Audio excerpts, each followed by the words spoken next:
C'est vrai que c'est compliqué, je pense, au départ, quand on se lance, de fixer ses tarifs parce que on n'a pas forcément de contenu à montrer. Donc les gens, il faut leur inspirer confiance, mais comment? Et puis, nous, on se sentait pas non plus légitime de tout de suite proposer des prix professionnels directement.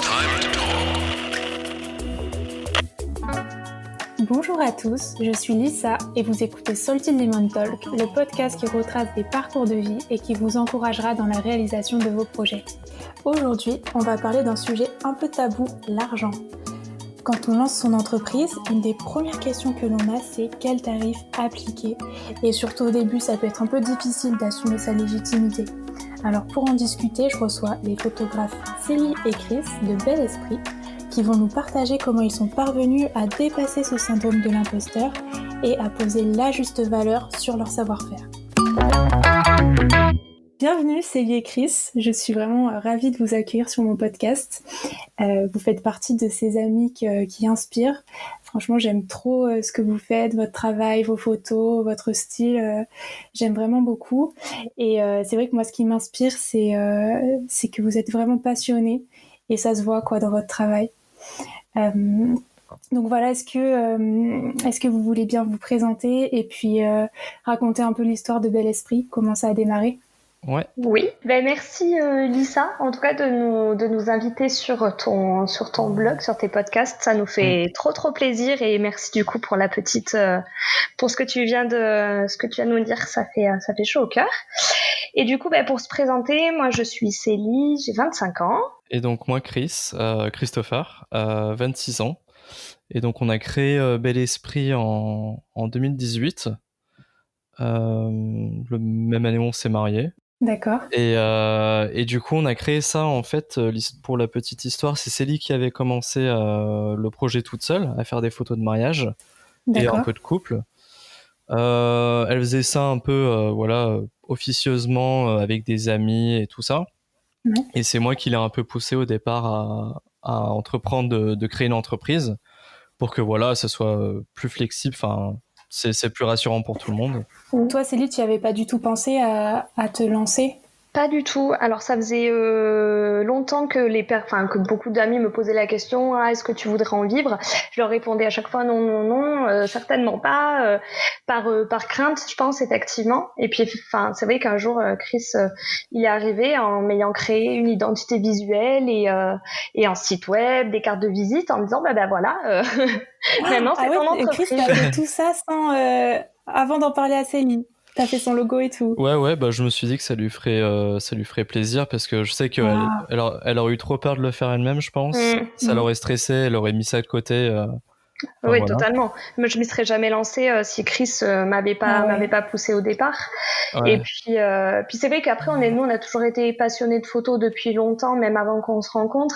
Et puis du coup je faisais quelques shootings, j'ai commencé à faire quelques mariages aussi toute seule.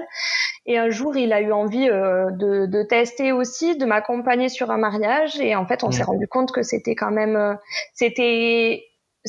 lui déjà, il a apprécié Chris a apprécié travailler sur des mariages. Et moi, je me suis rendu compte que c'était aussi beaucoup plus agréable d'être deux.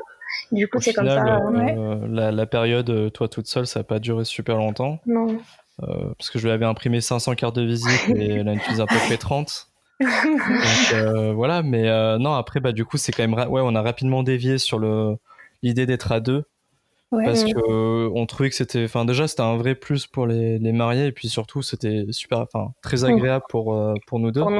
Ça permet de passer du temps ensemble et. En gros, ça permettait de passer un peu de temps ensemble, plus de temps ensemble parce que partager un projet. Chacun de son. Ouais. Et du coup, toi, Chris, quand tu as créé le logo, le site web pour Célie, est-ce que déjà là, toi, tu t'imaginais t'investir dedans aussi ou tu t'imaginais que c'est juste pour Célie? Alors pour le coup, non, pas du tout, parce que le nom d'entreprise que j'avais donné à l'époque, c'était Célie Sauve, donc son nom de jeune fille.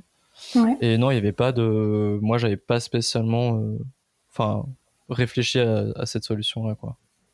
Ok, donc en fait, ce qui a fait le déclic que tu la rejoignes, que vous commenciez ça à deux, c'est juste parce qu'un jour elle avait besoin d'aide sur un mariage, et t'es venue et c'était le côté passer du temps ensemble aussi à ce moment-là, parce que du coup, si elle s'investissait vachement là-dedans, le problème c'est que moi je me retrouvais le samedi tout seul, quoi, et c'est un peu dommage. Et puis du coup, vu que j'aime la photo dans tous les cas, je me suis dit que ça pouvait quand même me plaire.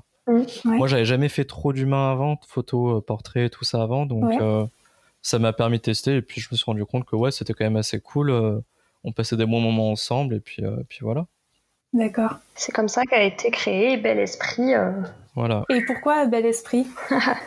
Chris, il n'y a pas il y a pas de signification particulière dans le sens où on l'a choisi parce qu'à un moment donné, il y a eu un déclic, mais moi, j'ai fait pas mal de recherches de mon côté sur des noms et tout ça, et on arrivait à ce nom-là qui est venu de manière naturelle.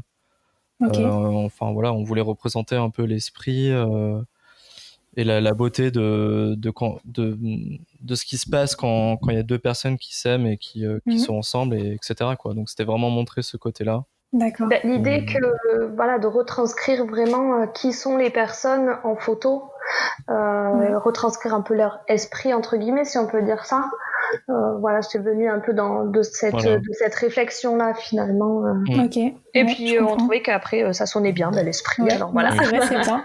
Surtout c'était pas pris sur le internet, donc c'est déjà pas mal. Parce qu'il y a beaucoup de choses qui sonnent bien mais qui sont déjà prises, alors. Et alors comment ça s'est passé au début?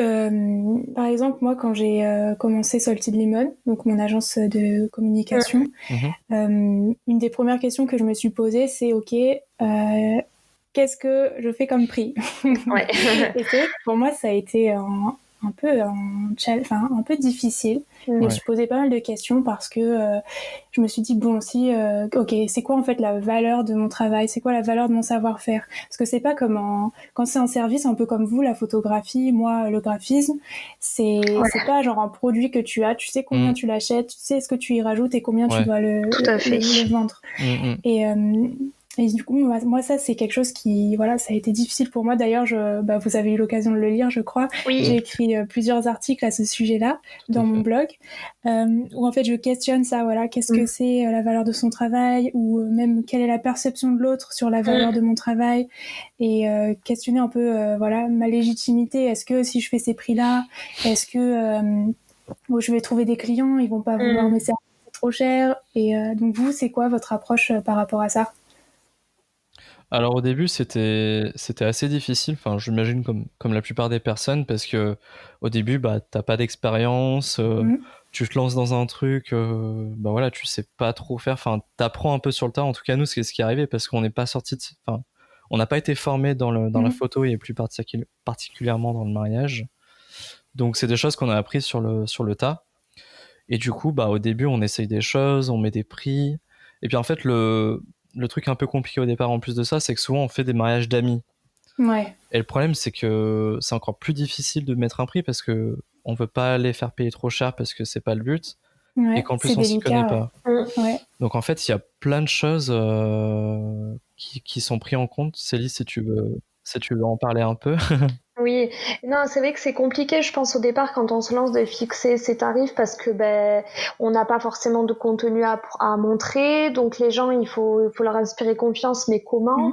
Et puis nous, on se sentait pas non plus légitime de tout de suite proposer des prix à des prix des prix professionnels directement. C'est vrai que ça a été quand même compliqué. Après, je pense que pour fixer ces prix, déjà, je pense qu'il faut quand même bien connaître le marché, en tout cas les prix pratiqués. En tant que photographe, il y a une gamme tarifaire qui est très très vaste. Mais à peu près connaître le prix moyen, et voir à peu près où on se situe par rapport à notre expérience, par rapport à ce qui peut nous différencier. Nous, déjà, le fait d'être deux, c'est ça un peu qui nous a différenciés, mais c'est vrai que c'est compliqué, et surtout au départ. Après, oui, voilà, nous, ce qu'on a fait, c'est on a testé en fait les prix en mettant des prix pas trop bas, pas trop haut au départ, pour voir ce qui fonctionne ou pas, quoi. Ok. En fait, le truc, c'est que on avait quand même une vision de là où on voulait aller, dans le sens où on a quand même, enfin, on s'est vachement renseigné sur les prix pratiqués, et comme c'est disait, il y a tous les prix, c'est-à-dire que ça va, je donne une ordre d'idée, ça va de 700 euros à 3000 euros, quoi. À 4000 euros des fois, enfin, ça dépend des photographes. Mais bon, il y a quand même une fourchette moyenne entre à peu près 700 et 2500 euros, on va dire. Nous, on savait par rapport à ça, on a déjà une idée de là où on veut aller. Et en fait, c'est surtout la question, c'était comment l'atteindre sans que ça choque. Et donc là, ce qu'on a fait pour ça, c'est que au début, bah voilà, on était sur une fourchette très très très basse. Aujourd'hui, on en aurait honte de le dire, quoi. Mais je veux dire, d'un côté, on n'avait pas non plus le choix, parce que voilà, on n'avait pas la légitimité de proposer le prix. Et puis, il fallait vous faire de l'expérience, oui, avoir voilà, des c'est ça, photos à montrer. Exactement. Et donc, bah voilà, on a testé au départ, et puis on s'est rendu compte qu'on est monté petit à petit. Et puis à un moment donné, bah, justement, ce syndrome de l'imposteur, je pense qu'on l'a un peu dépassé à un moment donné, dans le sens où on s'est dit, ok, là c'est vraiment trop bas, il faut qu'on monte les prix, parce que même quand, enfin, je sais pas pour les graphistes, mais en tout cas pour les photographes, il y a beaucoup, par exemple, de groupes Facebook, et nous on avait honte de partager nos prix sur ces groupes privés de photographes, quoi. Donc là, c'était le moment où on s'est dit, on a eu le déclic, on a dit, ok, on est deux. Ce qu'on fait, nous en tout cas, on trouve que ça fonctionne quand même. On est content de ce qu'on réalise, et on a l'impression que les autres apprécient. On essaye de monter les prix, et quand on a monté les prix, on a vu qu'on a quand même réussi à bien vendre notre service.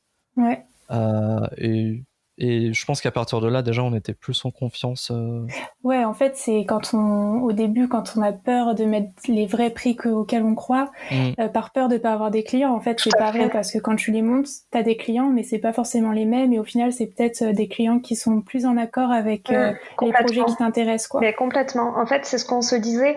Mettre une valeur sur son travail, c'est quelque part aussi choisir ses clients. Nous on le voit quand on a commencé, pas sur des mariages d'amis, mais des mariages de connaissances qui nous ont, enfin pas des connaissances, des mariages de personnes qui nous connaissaient pas spécifiquement, et quand on avait des prix un peu bas, bah, c'est vrai que c'est pas vraiment des styles qui nous correspondaient, tandis que maintenant. Mais inversement, parce que eux ne choisissent pas forcément pour le style non plus. Le style, voilà. Mais plus pour le prix. Et du coup, voilà, ils nous choisissent pas pour notre style et pour le prix, alors que maintenant, bah, c'est plutôt l'inverse. En tout cas, nous, c'est ce qu'on veut. Ils nous choisissent pour notre style, et pas, comme dit Chris, pas forcément pour le prix. Donc, je pense que mettre une valeur sur son travail, c'est aussi choisir ses clients, effectivement. Nous, on sait qu'on voulait, on voulait que les gens nous prennent pour notre style, et pour ce qu'on représente pour eux, c'est-à-dire voilà, le sentiment d'authenticité, de quelque chose de naturel, enfin vraiment le style, quoi. Pas pour le prix sur lequel on se base. Donc quand on sait que maintenant, aujourd'hui, quand les gens nous prennent, c'est vraiment parce qu'ils apprécient notre travail, et pas parce qu'ils se disent c'est top, c'est pas cher, quoi. C'est vrai que surtout quand il s'agit de la photographie, ceux qui connaissent rien à la photographie, qui veulent juste des photos, par exemple pour leur mariage, ils peuvent se dire c'est bon, mon cousin il a un téléphone, exactement, et ça il peut faire les photos, et du coup ils comprennent pas forcément votre implication, tout le travail qu'il y a derrière, et c'est vrai que eux ils risquent de regarder plus le prix qui rentre dans leur budget plutôt que la qualité du travail, et du coup le prix en fonction de la qualité, quoi. Ouais, exactement. Et du coup, est-ce que ça vous est déjà arrivé qu'on vous dise c'est trop cher? Des clients, alors, des prestataires nous ont dit qu'on n'était pas assez cher, et je me souviens vraiment d'un prestataire, un vidéaste avec qui on avait bossé l'année dernière, qui, quand il a su nos tarifs, il a dit, mais franchement, foncez, augmentez, vous pouvez, vous faites un truc de super qualité, vous avez un travail de qualité, augmentez vos tarifs, vraiment, faites-le, vous méritez d'augmenter vos tarifs. Après, non, les clients, ça n'est jamais arrivé qu'ils nous disent qu'on soit pas assez cher. Mais, par contre, qu'on soit trop cher, oui, on nous l'a dit. Après, je pense que c'est aussi parce que les gens ne connaissent quand il y a des mariés qui nous contactent, ils connaissent pas forcément les prix moyens qui sont pratiqués, ou alors, étant donné qu'il y a quand même des gammes tarifaires qui sont très très vastes, comme je disais, ça peut aller de 800 € à 4000 €. Mais du coup, mais moi, j'ai jamais eu le sentiment que qu'ils disaient que c'était trop cher par rapport au rapport qualité-prix, mais plus c'était trop cher par rapport à leur budget. Enfin, en tout cas, c'est ce que j'ai, c'est le sentiment qu'on avait, quoi. Oui, parce que même au début, quand on s'est lancé dessus, un de nos premiers mariages, un prix hyper bas, et les mariés nous ont dit, bah, c'est toujours trop cher. Ouais. Et en fait, c'est juste parce que ils prévoyaient pas un budget comme ça. Et après, voilà, sur ce type d'événement, c'est vrai que le problème, c'est que les gens sont pas très au courant des tarifs qui se pratiquent, et des fois comprennent pas forcément pourquoi c'est si cher. Et c'est ça un peu le côté technique, c'est leur expliquer. Enfin, il faut pas les enseigner, mais leur montrer par A plus B, les informer pourquoi c'est si cher. Enfin, pourquoi c'est si cher. Pourquoi c'est le prix. Et pourquoi c'est important aussi des fois de mettre un prix, de mettre de l'argent dans des événements, enfin dans des photos, quoi, tout simplement. Et du coup, pourquoi? Vas-y, explique-nous. Et c'est très important parce que, en fait, par rapport à d'autres, après ça c'est un avis personnel, mais par rapport à d'autres prestataires qu'il peut y avoir sur un mariage, le photographe c'est celui qui va vous accompagner toute la journée, donc vous allez devoir passer du temps avec lui. Il faut vraiment que ce soit quelqu'un avec qui vous vous entendez, avec qui le feeling passe bien, parce que si vous passez la journée avec lui, que vous n'êtes pas à l'aise, et que au moment des shootings coups vous n'êtes pas à l'aise, ça va se ressentir sur les photos, et surtout on va pas passer, les mariés vont pas passer un bon moment, et leur jour J c'est hyper important qu'ils se sentent en confiance, et que dans leurs souvenirs ce soit un bon moment. Et il y a ça, et il y a aussi le fait que les photos, c'est le souvenir qui va rester toute une vie. Donc voilà, c'est important de choisir, peut-être mettre un petit peu plus cher, mais choisir un photographe pour qui de qui le style correspond entièrement à ce qu'on aime, parce que ça va être le souvenir vraiment de la journée. Donc nous, en tout cas, on l'explique comme ça. On explique que voilà, c'est important de prendre quelqu'un qui nous plaît pour avoir des beaux souvenirs toute la vie, quoi. Et des fois, ça passe aussi en mettant peut-être un petit peu plus cher selon le cas, quoi. Ouais. Et du coup, est-ce que vous considérez que le fait que vous ayez réussi comme ça à augmenter vos tarifs, Chris, t'as évoqué, non, c'est Célie, je crois, tu as évoqué le fait qu'en prestataire, vous avez dit qu'il fallait augmenter. Déjà, ça, je trouve que ça encourage vraiment à le faire, parce que tu dis, ok, la personne s'y connaît, il est habitué à avoir d'autres prestataires comme ça. Donc, est-ce que c'est ça, les gens qui vous ont encouragé à le faire, ou le fait aussi que vous ayez pris de la confiance dans votre expérience, qui a fait que vous avez réussi à augmenter? Oui, je pense que c'est à la fois l'expérience, du coup on se sent aussi un peu plus légitime, et puis à la fois la perception que les gens ont de notre travail. Je pense que c'est très important, parce qu'il faut que l'autre, de manière générale, que les autres aiment ce qu'on fait, et du coup ce qui fait qu'on choisit des tarifs qui font que les autres nous choisissent pour notre style et pas pour nos prix. Donc forcément, ça aide, et je pense que c'est primordial que les autres aiment. Voilà. Après, il y a aussi le fait que, par exemple, on est investi dans du matériel vraiment de qualité. Et voilà, c'est quelque chose qu'il faut prendre en compte. Quand on nous prend, les gens savent, enfin, en tout cas, on leur fait comprendre, on leur dit que voilà, on a quand même un matériel de qualité, et c'est aussi important que le tarif qu'on pratique soit représentatif de la qualité qu'on a, quoi. Je veux dire, moi, je serais pas à l'aise de proposer un tarif hyper haut avec un matériel de moindre bonne qualité. Donc c'est vraiment un ensemble de choses qui font que à un moment donné, c'est pas juste le jour J de la photo c'est ça. du mariage. Exactement. Et ça comprend aussi le fait que voilà, pour le coup on est deux, et pour l'instant on n'en vit pas encore 100%, mais si on en vit 100%, il faut aussi qu'on puisse gagner assez d'argent pour gagner pour deux personnes. Donc mais voilà, ça vient. Enfin, il y a plein d'avantages à avoir deux personnes en tant que photographe sur son mariage, et ça, on en parle beaucoup justement quand on parle aux mariés, de de pourquoi choisir 2 photographes, quoi. Je crois qu'on a un peu dévié de la question, mais, Oui, un peu. mais oui, effectivement, je pense que la perception de l'autre est hyper important et nous permet de prendre confiance aussi en nous, en notre travail, pour pouvoir augmenter nos prix, quoi. Ouais. Et est-ce qu'il y a d'autres, autres que le prix, est-ce qu'il y a d'autres sujets ou comment dire, zones où vous sentez que vous avez eu besoin de dépasser un peu ce syndrome de l'imposteur où tu trouves que tu n'as pas de légitimité, en manque de confiance en soi peut-être. Est-ce qu'il y a d'autres zones comme ça où vous avez dû un peu vous challenger? Typiquement sur tout ce qui est par exemple le shooting couple, au début par exemple on était très très gênés de pas leur donner des ordres mais les conseiller pendant le shoot, de les guider, ouais. On avait un peu peur parce que voilà, on veut pas les embêter, mais en fait on se rend compte que, ça semble logique, mais quand on y est, nous, pendant qu'on les guide, je vais y arriver, on avait peur, quoi. Et petit à petit, à force de shooter, on s'est rendu compte que c'est important, c'est même primordial de les guider. Et maintenant, je pense qu'on a de moins en moins peur de leur dire, essayez de faire ça, essayez de faire ça. Enfin voilà. Je sais pas ce que t'en penses, Célie. Oui, non, je suis d'accord avec toi. C'est quelque chose sur lequel on a dû se challenger, mais parce que c'est aussi un peu difficile de pouvoir, de savoir comment mettre à l'aise et qu'est-ce qu'on peut dire, qu'est-ce qu'il faut faire pour rendre à l'aise quelqu'un. C'est super compliqué, je trouve, sur un shooting. Et en fait, c'est quelque chose sur lequel on a dû vachement travailler et en ayant de plus en plus de shooting, en s'entraînant, voilà. C'est quelque chose effectivement sur lequel maintenant il faut prendre confiance en soi, quoi. Et du coup, prendre confiance en soi pour montrer justement aux personnes en face qu'on a confiance et qu'on sait ce qu'on fait. Voilà. Ouais. C'est vrai qu'en face de toi, t'as quelqu'un qui est timide ou un peu gêné, inconsciemment ça te gêne automatiquement. Ouais. Typiquement au début on disait est-ce que tu peux faire ça s'il te plaît à chaque fois. Ouais. Et en fait le problème c'est que quand tu dis s'il te plaît genre 30 fois dans un shooting ou quoi, tu sens que la personne en face de toi, enfin que nous les prestataires, on n'a pas assez confiance en nous.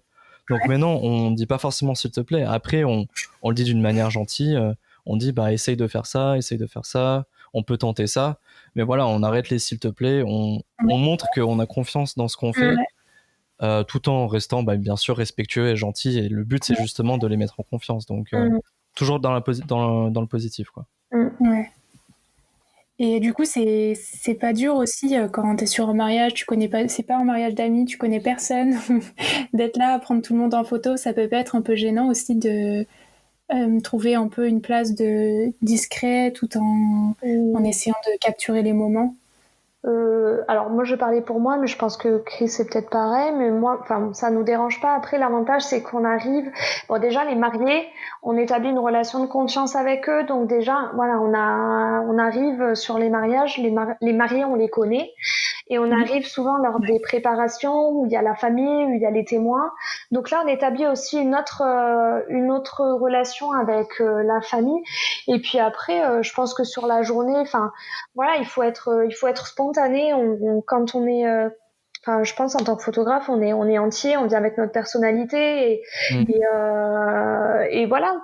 Je pense qu'on n'a pas trop de mal à entrer en relation avec les autres, avec les gens, je veux dire. Et du coup, c'est ça aussi qu'il faut qu'on essaye de faire, en tout cas sur les mariages, d'entrer en relation un petit peu avec les invités, mais tout en restant discret. Et en général, ça fonctionne plutôt bien. Je pense qu'il faut être spontané, il faut rester soi-même. Mais jusque-là, on n'a jamais eu de soucis sur le fait qu'on connaisse personne pour pouvoir prendre des moments. Ouais. Après, l'avantage, c'est que du coup, on est tous les deux sur le mariage. Donc, si jamais, voilà, à un moment donné, surtout au vin d'honneur, des fois, ça peut toujours être bien d'aller vers l'autre, de communiquer un peu. On prend des fois 5 minutes pour nous, juste pour voilà, manger, boire rapidement et on reprend. Ouais. Et puis après, de toute façon, sur le mariage, oui, le but c'est de communiquer avec les autres. Ou alors de rester discret. Par exemple le vin d'honneur, on reste hyper discret pour prendre les gens en photo, pour pas qu'ils nous voient, parce que nous, on cherche le côté naturel.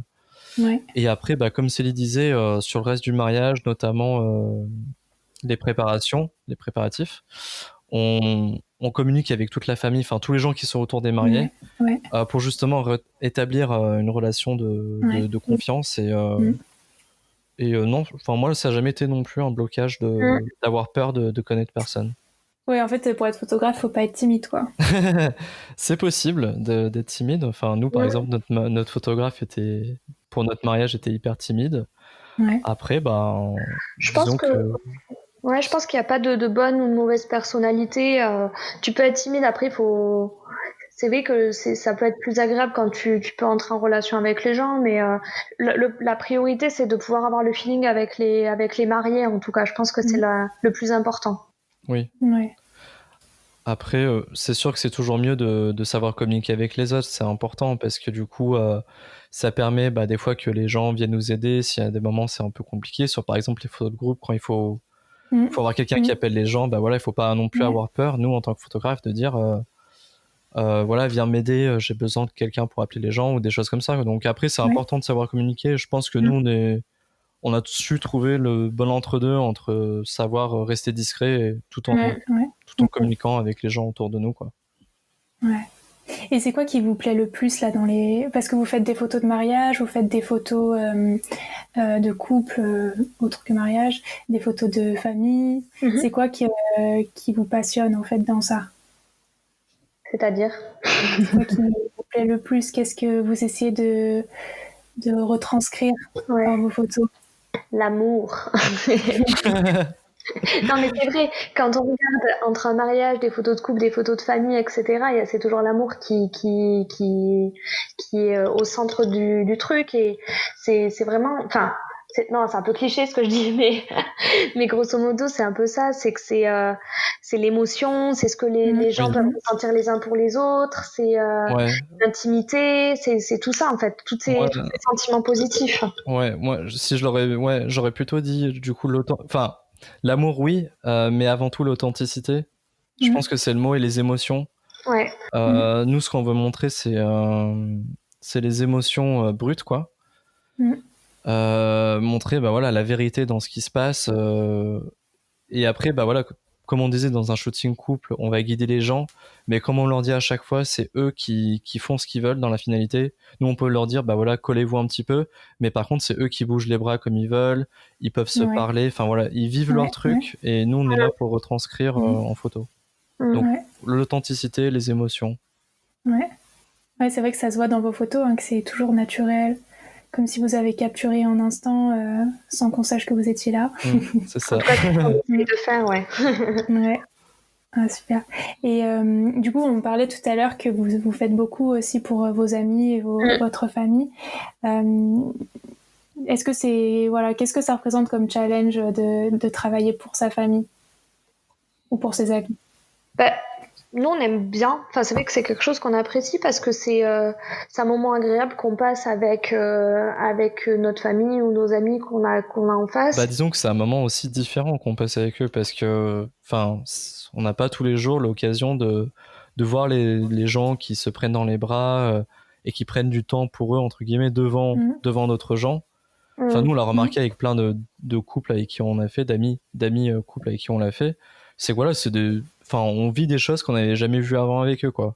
Je trouve que ça permet aussi, du coup, de vachement plus se rapprocher. Et puis on le remarque, même quand c'est pas des amis ou de la famille, quand on vit des moments comme ça avec les gens, ça devient presque des amis. Alors, je dirais pas jusque-là à chaque fois, mais en tout cas, il y a des inconnus avec qui on est devenus amis parce que tu vis des moments de qualité. Et du coup, pareil avec les amis et la famille, c'est montrer que nous, on tient à eux. C'est pour ça qu'on fait ça aussi. Enfin, on leur offre la plupart du temps. D'accord. Et puis juste vivre un moment différent avec des gens qu'on apprécie. Après, effectivement, le challenge, comme la question c'était aussi le challenge, c'est de fixer les tarifs parce que parce que nous, on a des tarifs pour le tout public. Après, pour la famille et les amis très proches, enfin, ça, pour nous, c'est clair. On ne fera jamais payer un shooting photo à de la famille ou famille proche et amis proches. C'est clair et net. Mais après, lorsque ce sont des amis ou des connaissances, enfin des potes du moins ou des connaissances, là, le challenge, c'est de voir jusqu'à quand on fait payer ou on ne fait pas payer. Où est-ce qu'on fixe le juste prix, quoi. Le prix d'amis, voilà. Le juste prix, voilà, ça va être plutôt ça notre challenge lorsqu'on travaille avec de la famille et des amis. Ouais. Mais après, quelque part, c'est nous, en tout cas, ça n'engage que du temps et même si on fait des prix d'amis, c'est un peu bénir nos amis, tu vois, lorsqu'on propose une réduction. Ouais. Oui, c'est un cadeau. Ouais. C'est ça. Enfin, c'est comme tous les services qu'on rend des amis. En fait, on le met un peu dans ce panier-là parce qu'on sait que voilà, on leur fait un service et puis ils nous le rendront pas, mais on le compte pas et on sait que oui, c'est soit les bénir, soit un jour si nous on a besoin d'eux, on sait qu'on peut compter sur eux. Enfin, même sans ça, mais enfin voilà, c'est quelque chose qu'on leur offre parce que ça nous fait plaisir de l'offrir et comme Célie a dit, ça nous coûte rien en termes d'argent, ça nous coûte juste du temps. Et le temps, c'est de l'argent. C'est vrai. Pendant ton temps de travail, c'est de l'argent. C'est du temps agréable qu'on passe, comme disait Chris, c'est un temps qui est agréable, où on apprend à connaître nos amis ou notre famille sous un angle différent. Et c'est hyper agréable. En général, c'est vraiment nous, on adore, quoi. Donc, on adore shooter, on adore passer du temps, mettre en valeur nos amis ou notre famille. Donc, la plupart de nos amis sont passés sous notre objectif et notre appareil, donc. Moi inclus. C'est vrai. En fait, aussi, j'ai un ami qui donc lui a son entreprise également, et en fait, il m'expliquait que il ressentait une différence parce qu'il applique aussi des prix pour ses amis. Il a du mal aussi à faire payer pour sa famille, ses amis, bref. Et il me disait qu'il ressentait quand même une différence entre la personne qui paye plein pot. Il se disait, voilà, là, il faut qu'il en ait pour son argent, je vais je vais essayer d'atteindre la perfection, je vais faire super bien. Et il ressentait quand c'était plutôt un prix d'amis, qu'il avait tendance parfois à se dire, il pouvait un peu moins s'appliquer. Il faisait toujours bien sûr, mais il y avait quand même en inconscient, parce que du coup, son travail n'était pas valorisé comme il le fait. Donc, est-ce que vous ressentez quelque chose d'inconscient comme ça dans la qualité du rendu ou du moins votre mental, quoi? Est-ce que vous vous dites, de toute façon, voilà, je fais ça pour lui faire plaisir, donc il y a moins de pression. Ouais. Alors, nous, on a fait pas mal de shootings d'amis et de famille, surtout au départ quand on a commencé, parce que ça nous a permis aussi nous de communiquer sur ces photos et du coup d'offrir en même temps et d'apprendre surtout. C'est là où on a appris le plus. Et on fait encore des shootings, on offre encore des shootings quand quelqu'un est enceinte ou quoi dans la famille, ou même s'il y a des couples qui se mettent ensemble parmi nos amis, on offre et avec plaisir. Et je sais pas, j'ai pas ce ressenti de plus le bâcler. Moi j'ai toujours envie de faire le max possible, quoi. Ouais, c'est ce que j'allais dire.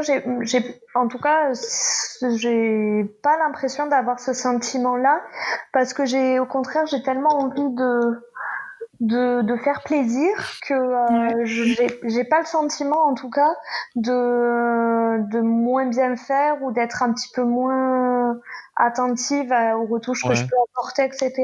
Parce que c'est moins cher ou c'est gratuit. Oui, après par contre, niveau pression, c'est sûr que forcément, on offre quelque chose, ça permet déjà de pas avoir la pression de on nous a payé, il faut vraiment que le travail soit parfait. Ça, par contre, la pression, on la perd, oui, pour le coup. On l'a pas. Et du coup, ça fait un travail de meilleure qualité. Le travail, pour moi, reste le même parce qu'on va quand même tout donner. Mais on va pas se dire, parce que des fois, en fait, c'est pas comme par exemple du graphisme pour le coup. Des photos, quand tu prends des photos, il y a plein de choses qui sont prises en compte, notamment les conditions météorologiques. Et ça, tu peux pas vraiment les contrôler. Donc des fois, tu sors avec des photos qui sont plus difficiles à gérer sur la luminosité, sur les couleurs, etc. Et ben, disons que quand par exemple on fait un shooting payé où ça va arriver, on va vraiment, enfin, on va avoir la pression de, il faut que ce soit parfait et tout ça. Quand ça va être un shooting d'amis, bon, on n'aura pas cette pression tout simplement en fait. Je sais pas trop On comment va le les dire choses un peu autrement. plus positivement, plus Oui, facilement, je pense. ouais, Mais par contre, après, on travaillera toujours de la même manière et on retouchera toujours, enfin, le rendu, on mettra autant de passion et de travail dans le rendu, en tout cas.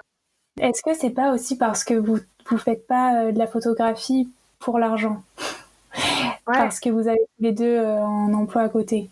alors on le fait, de toute façon, même si on le faisait à temps plein, ça serait d'abord une passion parce que la photo, c'est obligatoirement une passion. On peut pas le faire sans aimer ça, surtout les mariages. Quand tu passes 10 heures à un mariage, il faut aimer ce que tu fais parce que sinon Tous les week-ends de ton ça peut métier. vite être long, surtout ton week-end, ouais.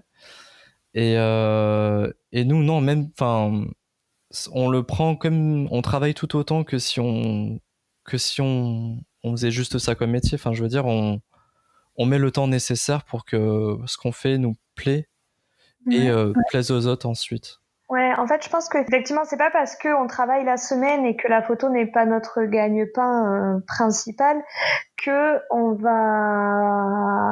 aura peut-être moins de pression ou on travaillera différemment.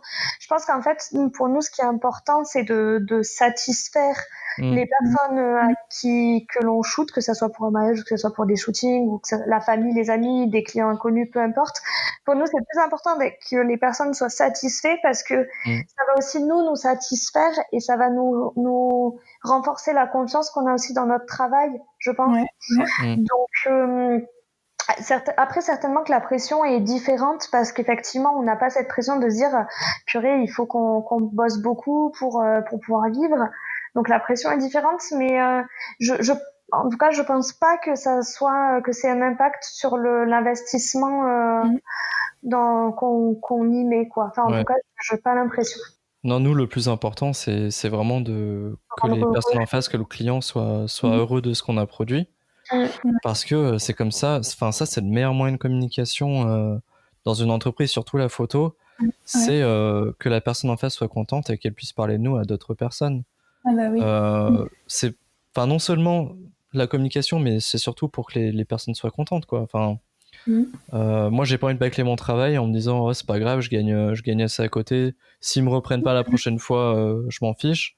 Pour moi, le plus important, c'est vraiment enfin, ce qui me rend le plus heureux, c'est quand ils nous envoient un message après le mariage, après le shooting, et qu'ils disent, on a kiffé votre travail, vraiment merci encore, et voilà, quoi. Ah ouais. C'est vrai que ce genre de messages, on les aime beaucoup. Hein. C'est clair. Surtout quand tu passes autant de temps avec des personnes, tu veux qu'ils soient contents de ton travail.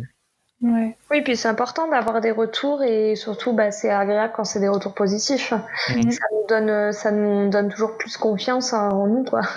Ouais, du coup, même de votre entourage, vos parents, votre famille, vos amis, quelle importance vous donnez à leur avis sur Bel Esprit? Alors moi personnellement, on a deux avis différents. Voilà, on a deux avis différents, mais parce qu'on a aussi deux personnalités différentes. Moi, je suis quelqu'un qui accorde beaucoup d'importance dans ma vie quotidienne à la vie, au point de vue de ma famille, de mes amis proches. Et du coup, c'est vrai que la vie que je peux avoir, enfin que ma famille ou mes amis peuvent nous donner sur Bel Esprit, c'est quelque chose qui a énormément d'impact pour moi. Et tu vois, ce que tu disais en introduction, c'est toujours ces petits mots comme ça qui, moi, en tout cas, m'encouragent et qui me font du bien parce que je sais que c'est mes amis et que ça a encore plus de poids, je trouve, pour moi, que des personnes qu'on ne reverra jamais, quoi. Parce que c'est mon fonctionnement aussi dans ma vie. Mais du coup, à l'inverse, si c'était plutôt des choses négatives ou est-ce que ça influencerait ton envie de continuer, par exemple? Je sais pas parce que attends, je réfléchis à la question. Je pense pas que ça influerait sur mon envie de continuer parce que j'ai quand même un entourage qui est bienveillant et voilà. Mais c'est plus sur ça me remettrait en question mais pour m'améliorer. Ouais. Je pense. Et puis bon, j'ai Chris avec moi qui m'apporte aussi beaucoup, enfin qui m'encouragerait aussi beaucoup à aller de l'avant parce que lui c'est plutôt son fonctionnement à avancer. Donc voilà. Mais Chris n'a pas pas la même approche. Ouais. Alors moi du coup pour le côté l'importance que je donne à la vie de ma famille, mes amis, c'est un peu différent parce que je suis un peu plus solitaire que Célie. Et j'ai plus tendance à m'auto-juger moi-même et à me faire grandir comme ça. Okay. Et du coup, j'attache beaucoup d'importance à ce que moi déjà je pense de ce que je fais en me comparant aux autres. C'est beaucoup comme ça que je fonctionne, notamment sur la photo. Voilà, avec les outils qu'on a comme aujourd'hui comme Instagram et les sites web, on peut énormément se comparer aux autres et moi c'est beaucoup ce que j'ai tendance à faire. Et surtout avec les clients en face, voilà, s'ils sont contents ou pas de ce qu'on a produit. Alors jusque-là, ils ont été contents, donc c'est que ça va. Mais, mais oui, plus mon avis personnel sur ma perception de ce que je produis sur moi-même. Enfin, ce que je produis, quoi. Ouais, du coup, ce que par exemple tes parents te disent, ça... Si c'est positif, tu seras content, mais si c'est négatif, tu le mettras de côté et puis tu continueras, quoi. Oui, après, tout dépend jusqu'à un certain point. J'écoute quand même ma famille, je prends en compte ce qu'ils disent, mais j'aurais besoin de beaucoup d'explications pour me faire convaincre, quoi. C'est à moins de poids, en tout cas, que ça peut avoir pour moi. C'est ça. Ouais. Après, on se complète, du coup, c'est bien. C'est ça. Ouais, c'est clair, ça contrebalance l'un et l'autre. Moi, c'est vrai que je suis un peu plus comme toi, Célie, où j'ai tendance à chercher un peu l'approbation de ma famille ou de mes amis, ou pour d'un côté être sûre que, enfin, je suis sûre de moi, je sais où je veux aller, etc. J'ai confiance en mes capacités. Mais c'est vrai que d'avoir la famille qui vient, qui te dit vas-y, fais-le, c'est super ce que tu fais, ça booste, quoi. Exactement. Et à l'inverse, je me pose la question, est-ce que si par exemple mes parents me disaient t'es sûre de te lancer là-dedans, j'avoue que je risque de vraiment plus me poser de questions, quoi. Ouais, complètement. Mais ouais, on se ressemble pas mal, je crois, à ce niveau-là, Lisa. C'est vrai que c'est dur quand, en fait, de gérer les gens qui sont un peu plus réfractaires. Par exemple, si au moment où vous avez construit Bel Esprit, si vous vous étiez dit, bon, vas-y, on se lance à 100% direct. Si vous aviez est-ce qu'il y aurait eu la possibilité que certaines personnes dans votre famille ou vos amis vous disent attention, qui sont un peu réfractaires à ce projet-là? Ah oui, forcément. Enfin, quand tu te lances à 2 personnes, même pas une, à 2 sur un projet comme ça, de cette envergure, faut bien faire ses calculs quand même pour être sûr que voilà, tu tombes dans les clous niveau argent, parce qu'il faut quand même bien vivre. À un moment donné, c'est gentil de faire ce qu'on veut faire, enfin son rêve, mais il faut quand même en vivre. Et voilà, donc forcément, je pense qu'il y a si c'était arrivé, il y aurait des gens qui auraient été contre, enfin en tout cas qui auraient partagé leur opinion. Mais plus en mode alerte, faites attention, ça risque d'être compliqué au début. Voilà, après, dans la famille, je pense qu'il y aurait personne qui nous aurait dit non, surtout ne le fais pas, enfin voilà, qui nous aurait forcé entre guillemets à le faire. Je sais pas ce que t'en penses, Ellie. Moi, j'allais dire effectivement, pas réfractaire dans le sens de dire non, ne le faites pas, c'est pas un projet viable, mais plus dans le sens prenez votre temps. Faites pas tout d'un coup, comme tu disais, de nous lancer tous les deux à 100% dedans. Ça, forcément, on aurait eu, je pense, la famille qui nous aurait alerté là-dessus, mais qui nous aurait quand même encouragé à avancer dans ce projet petit à petit, en tout cas. Mais parce que je pense aussi on a de la chance d'avoir tous les deux des familles et des amis qui sont très encourageants et très bienveillants envers nous et enfin envers chacun, quoi. Enfin, on est entouré de personnes bienveillantes, quoi. Donc même si c'était même si nous alerter, c'est toujours dans une optique de bienveillance. Ouais, c'est pas pour vous mettre des bâtons dans les roues. Non, c'est ça. C'est plus pour nous prévenir ou nous dire si c'est bien ou si c'est pas bien. Enfin, eux, ce qu'ils pensent. Et bon, bah voilà, souvent c'est des personnes qui ont quand même plus d'expérience que nous. Notamment par exemple dans la famille Esseli où c'est tous des auto-entrepreneurs. Voilà, on prend précieusement leurs conseils parce qu'on sait que sont passés par là. Ils sont passés par là et ils savent mieux que nous, quoi. Et toi, du coup, Célie, voilà, ton père et tes frères sont auto-entrepreneurs. Oui. Et toi, comment ça se fait alors que t'as pas eu cette idée-là d'entreprendre pour la photographie? Alors très honnêtement, je pense que c'est ma personnalité. Je suis quelqu'un qui est pas toujours confiance pas toujours confiance en moi. En tout cas, je suis assez réservée là-dessus et je pense que ça demande quand même une sacrée force de caractère, je trouve, de se lancer dans une aventure d'entrepreneuriat, aussi belle qu'elle soit et aussi enrichissante que ça soit. Je pense qu'il faut quand même avoir le déclic, tu vois, de faire ce premier pas. Et moi, personnellement, je l'avais pas, quoi, cette confiance en moi nécessaire pour me lancer là-dedans. Et quand tu étais plus jeune, tu n'as jamais imaginé avoir ton entreprise? Non, pas du tout. Je pense que très honnêtement, si j'étais pas avec Chris, je pense que à ce jour, je serais toujours pas photographe. Ouais. Ah ouais. Et toi, Chris, dans ta famille, tu as des entrepreneurs? Moi, dans ma famille, j'ai pas des auto-entrepreneurs officiellement, on va dire, dans le sens où j'ai personne qui s'est vraiment lancé tout seul sur un projet, en tout cas dans la famille proche. Mais mon père est quand même très entreprenant. Il a fait beaucoup de choses. De manière générale, ouais, lui, ce qu'il voulait faire. Enfin, voilà, moi, je suis issu d'une famille qui a énormément voyagé.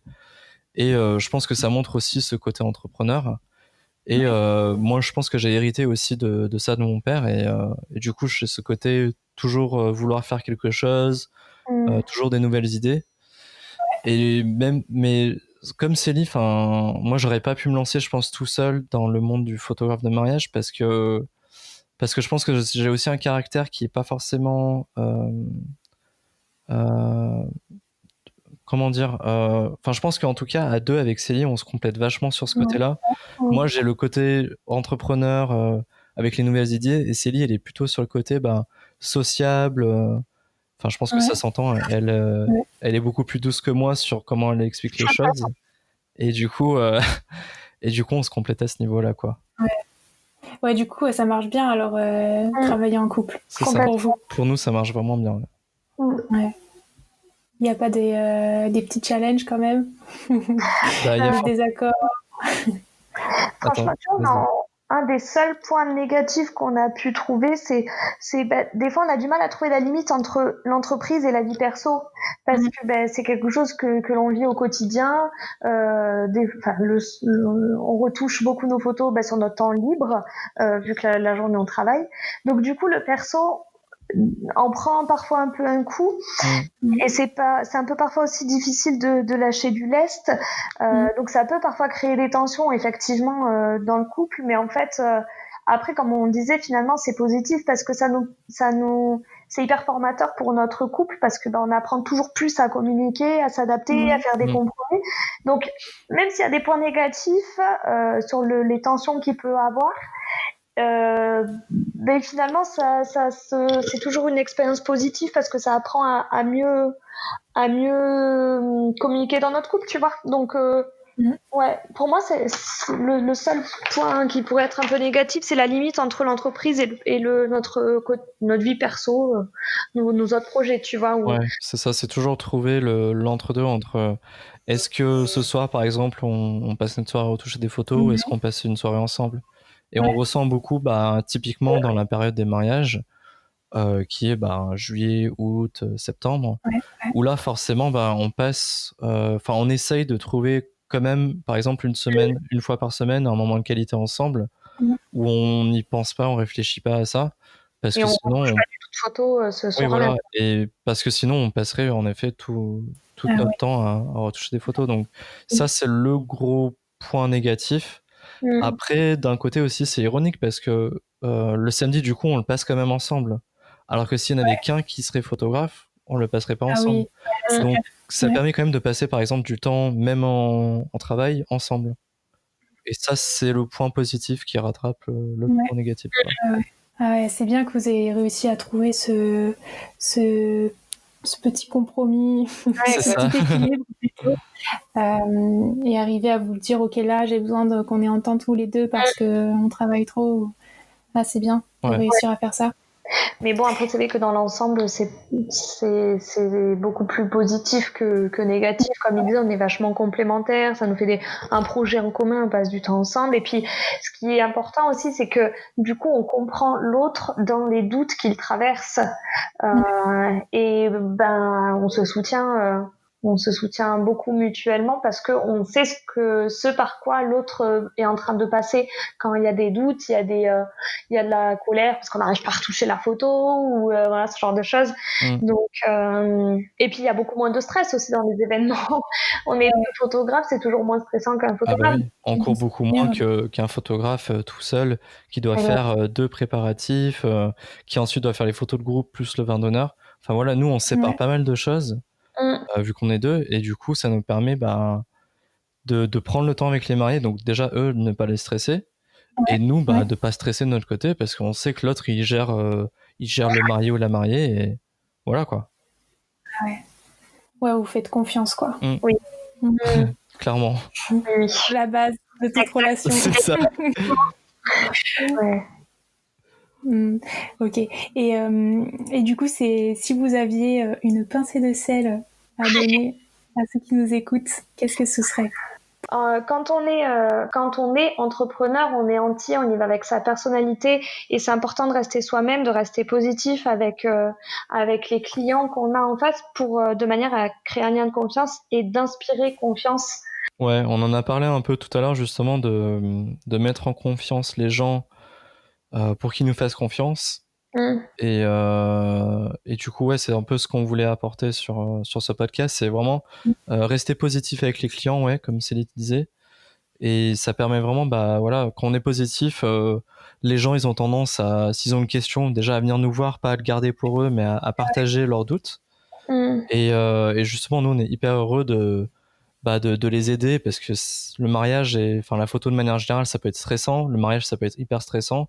Et nous, à chaque fois, on leur dit, à chaque fois qu'on commence un appel avec des mariés, on leur dit, on est là pour les conseiller. On les force pas, on les conseille, et nous, le but, c'est de leur donner les meilleurs conseils possibles pour qu'ils passent une super journée et pour que, de manière générale, les photos qu'on fasse avec eux, ils passent un super moment. Donc voilà, on essaye de rester positif tout le temps avec eux. Et sur notre communication, de manière générale, on est positif, et voilà. Positive attitude. C'est ça, exactement. Positive vibes. Mais rester soi-même, surtout. Oui. Voilà. Oui, bien sûr. Authentique. Exactement, authentique du début à la fin. Tu vois, ça rejoint notre philosophie de photo. Merci beaucoup d'avoir partagé votre expérience, vos challenges. Avec plaisir. Merci à toi en tout cas, Lisa, pour nous avoir accueillis sur le podcast. C'est la première fois qu'on fait ça, et du coup c'était un peu stressant pour nous, mais on espère que ça a inspiré d'autres gens à se lancer, à ne pas avoir peur d'essayer tout simplement. Et de se faire confiance. Exactement, de se faire confiance, et toujours être soi-même, authentique. Et voilà. Merci Célie et Chris. Et merci à vous, chers auditeurs, d'avoir écouté ce podcast. N'hésitez pas à commenter et à partager vous aussi votre expérience et vos challenges d'entrepreneurs. Abonnez-vous aussi à ma chaîne, et à bientôt pour un prochain Salted Lemon Talk.